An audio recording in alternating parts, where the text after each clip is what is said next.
Hey everybody, this is Ryan with South Jersey Yak Fishing. Once again, thanks for tuning into my channel.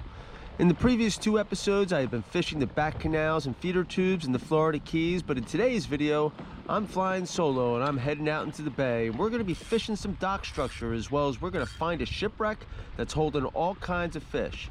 We are going to get into 3 or 4 different species today, and at some point I'm going to head out to fish some crab pots to manage to hook up to something that's just going to absolutely smoke some drag off my reel.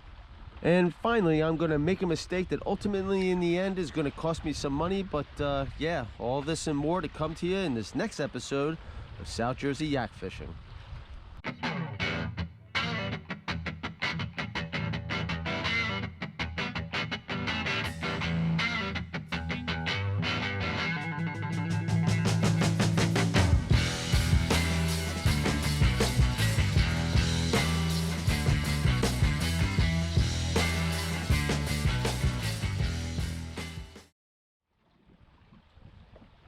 All right, so here we are out in the bay, and these are some beautiful homes that are out here right on the water, and every single one of them has their own private dock, which provides structure, obviously, for these fish to associate with. So basically, we're just baiting a snapper jig with some shrimp, and we're tossing it right at the dock structures to see what's biting. And on a first-come, first-served basis, this fish was the first in line. Barracuda.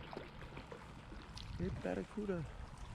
Okay, so this first fish is a barracuda, and a juvenile at that. They do get way bigger, and I suspect I'm going to have a run-in with one of these larger specimens a little bit later in the video. But if you are viewing from Jersey and you've never seen one of these, well, don't worry. In recent years, we've been seeing more and more of these Florida fish coming into our area. And if you watch the Fisherman's Magazine report for the South Jersey, Delaware Bay region, you may recall someone caught one of these guys in our very own Delaware Bay. Only that one was about 4 or 5 feet long.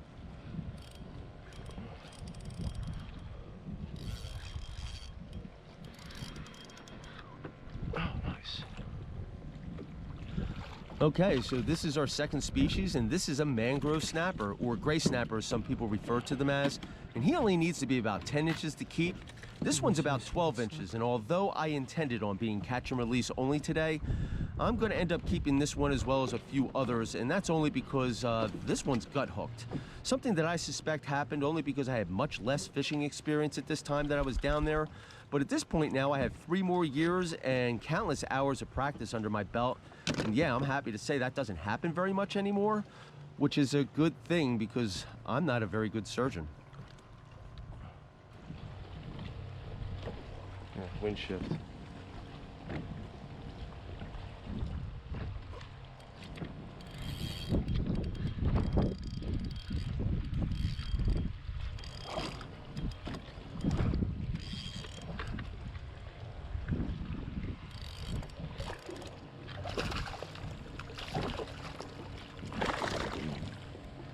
Okay, so this looks like another mangrove snapper, and because we're keeping a couple fish today, we're going to get a quick measurement and find out that he is of legal size as well, so he's going to go right in the bag. And this next fish is actually going to be a new species for me. Okay, so at the time that I caught this fish, I had absolutely no idea what species it was. When I took a closer look at it on film, I thought maybe it might be a baby Jack Crevalle. But as it turns out, I think it's something called a blue runner, which I know nothing about, and I'm unsure as to whether or not it's considered a good eating fish. But if any of you guys know, please feel free to leave me a comment in the comment section below.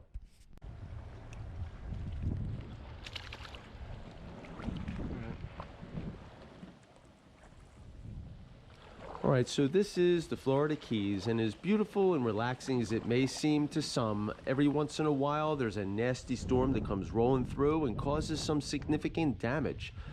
Some of the casualties usually include some sunken boats, and we are rolling up on one right now, and we're going to drop a line on it and see what sorts of fish are hanging around.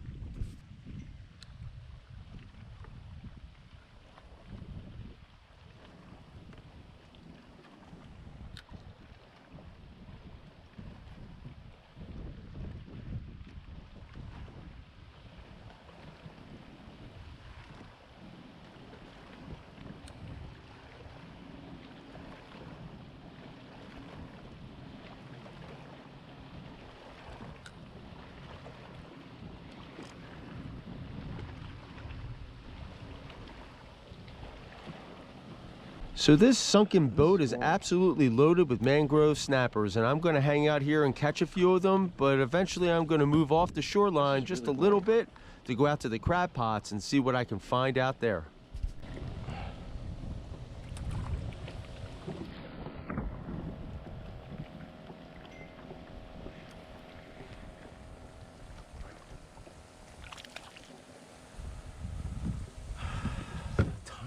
Tiny.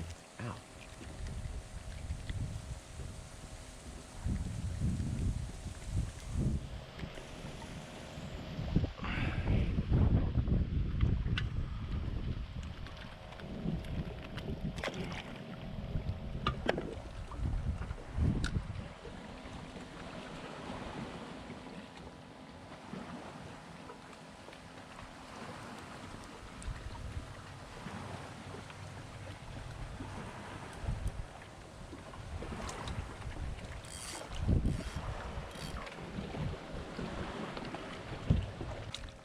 There's a shit ton of these snappers here. That's all I'm getting. Okay, so this sunken boat is literally loaded with mangrove snappers, just like I said, and it is one after another. It's almost too easy. In a second, I'm going to hook a fish and drop him, but we're going to get an idea of how many of those fish are down there, because it seems like the entire school followed him right up to the surface.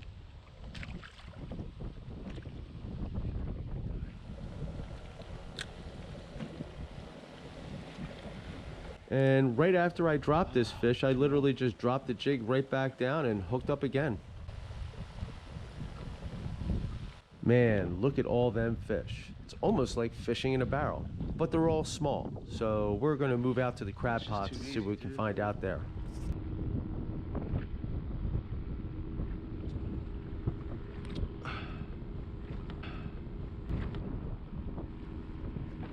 He's down there, man. All right, so here I am out by the crab pots. If you look at the shoreline, you can see I'm probably about a quarter mile out, and it's really only about 10 feet deep, but I'm starting to get a little frustrated because I'm getting a bunch of bites and I can't really seem to hook anything. And I'm thinking to myself at this point, it's just a bunch of small fish. That is until this happened. Oh yeah, I wonder what that is. Although it may be tough to tell from the footage here, this fish is actually pulling my kayak against the tide. Woo! I don't know what the f it is, but it is on. Hope it's not something I don't want. I'm sorry I hooked. Let's see what it is.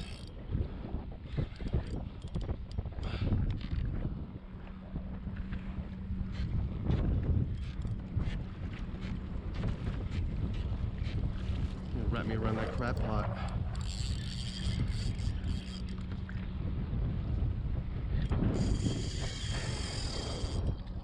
Oh, it broke me off. It was a cuda. Okay, so you heard me say that I believe it was a barracuda, and there's no way really to be certain as to what it was. I think I assumed that only because I had seen several of them this past week.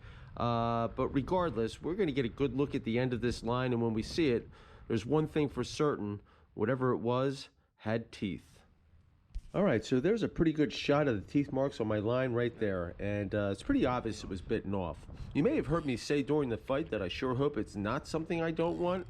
Well, I really wasn't very confident in the stability of this kayak, so perhaps it was better that I didn't land it in the first place anyways.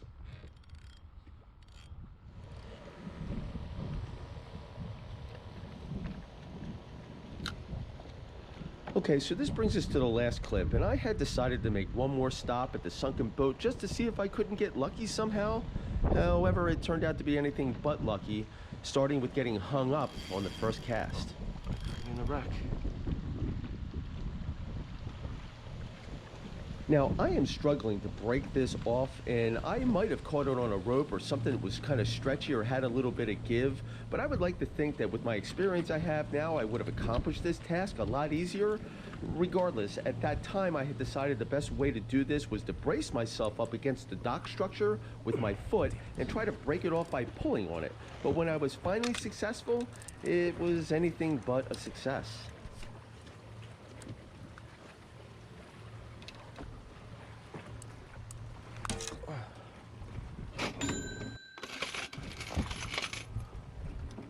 Yeah, so if you look closely, you can see my line guide kind of broken off and dangling right there. Thankfully, this only resulted in a simple $10 line guide repair at my local bait shop when I got home from vacation, but I still use that rod to this day, so I guess it could have been a lot worse. Hey, I hope you enjoyed this video. If you did, hit that like button, smash that notification bell, and please consider supporting me by subscribing to my channel. The next video will be out of South Jersey, and it's going to be a sheep's head video, so make sure you keep an eye out for that one. And if you don't want to wait for that next sheep's head video, then perhaps you can check out these two South Jersey sheep's head videos. Catch you next time, guys. Peace.